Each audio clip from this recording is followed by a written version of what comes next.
Hello, welcome to the Season 14 Off-Meta Guide video summary.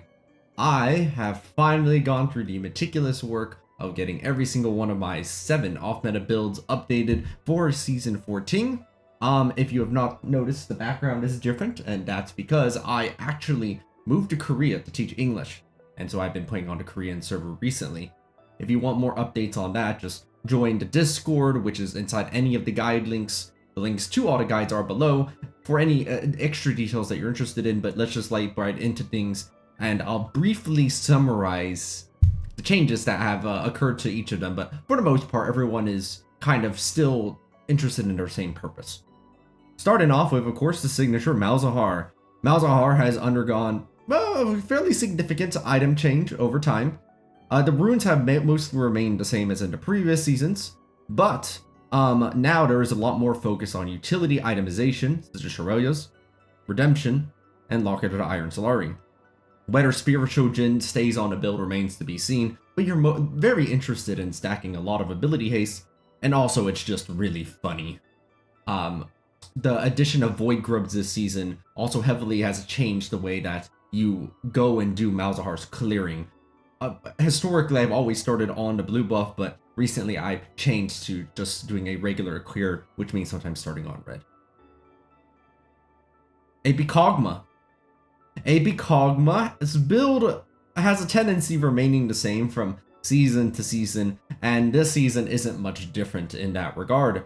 That being said, there is a notable change as you enter the late game. That is the addition of both Malignance and Luden's Companions as the 5th and 6th items on the build. What that means is that potentially you're able to end the game at 3,200 mana on Kog'maw, which is the most mana that they've ever had on one build at one time. It's so much mana that when you have Muramana complete, it gives you almost like 115 extra AD just from that alone.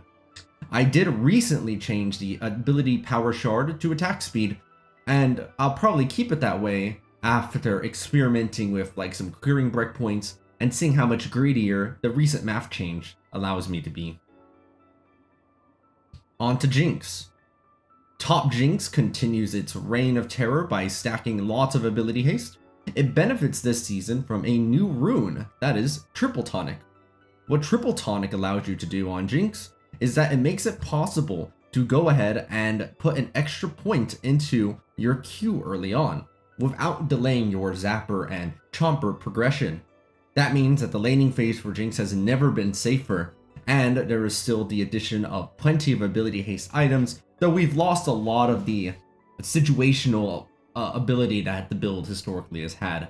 For example, no longer is there Death Dance because it doesn't provide quite enough for Jinx to make good use out of it. It's otherwise still quite the terror. Survive the laning phase and you get to go zap, zap, zap, zap, zap. And if you like playing Earth mode in ranked, you'll still continue to find that enjoyment from the build.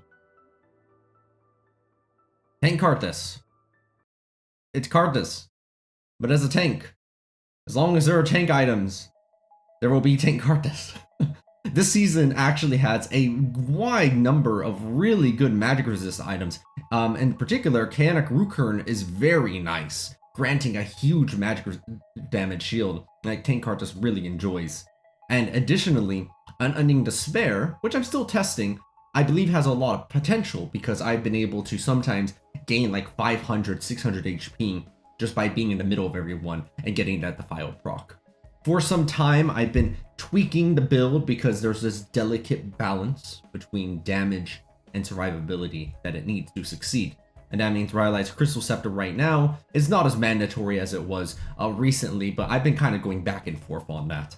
Right now, I'm leaning toward the not mandatory, but you can get it if you're ahead to push your advantage and make sure you keep it that way. Support Orianna. As long as there are enchanters in the game, support Orianna will continue to succeed at their job. That being said, there is more build variety than there ever has been due to the very recent removal of the mythics. What that means is that you have a lot of options on what you decide to do in terms of your build. Because the instant that you go back to your first bag, you have to start thinking really fast about what am I going to make next. I have really liked Solstice Slay. At the time of this video, Solstice Slay gives you 90 bonus movement speed for 4 seconds. That's absolutely outrageous. And so I've often just won fights just by triggering that inside. It's actually such a good item that almost everything else feels less impactful by comparison. There is a much more significant change to the runes, which is no longer by running the sorcery page. This is because there are now many more mana regen things being plopped onto the build, and there is less incentive to harass as much during the laning phase. So although this means you have quite a bit less mana, the addition of Ingenious Hunter, which can potentially give you 50 item haste, is very useful for several of your items, including Redemption, Terrelia's, Locket, Solstice Slay. I think that's all of them, but that's still enough options to consider that having 50 ability haste is well worth it. On to Kha'zix. Top Kha'zix has always been one of the more volatile builds in terms of whether or not it can succeed, very heavily dependent on the top meta. However, it continues to be fairly similar to how it was previously, with one change. With Duskblade, the Mythic, no longer being in the game, I have resorted to building Umbral first, because ability haste is much harder to get in this season, and so I feel Umbral being the cheapest of the ability haste lethality items lets your damage stay relevant, while also allowing you to not have to give up the ability to constantly shoot out void spikes. I do like Sundered Sky right now, also gives a lot of ability haste, also gives a lot of attack damage. Haven't really gotten that far in the build to test it that much, but I do think that as long as there's enough ability haste in the game for Kha'zix top to use, it's going to always continue to be useful and viable. And finally, last but not least, is Vel'koz.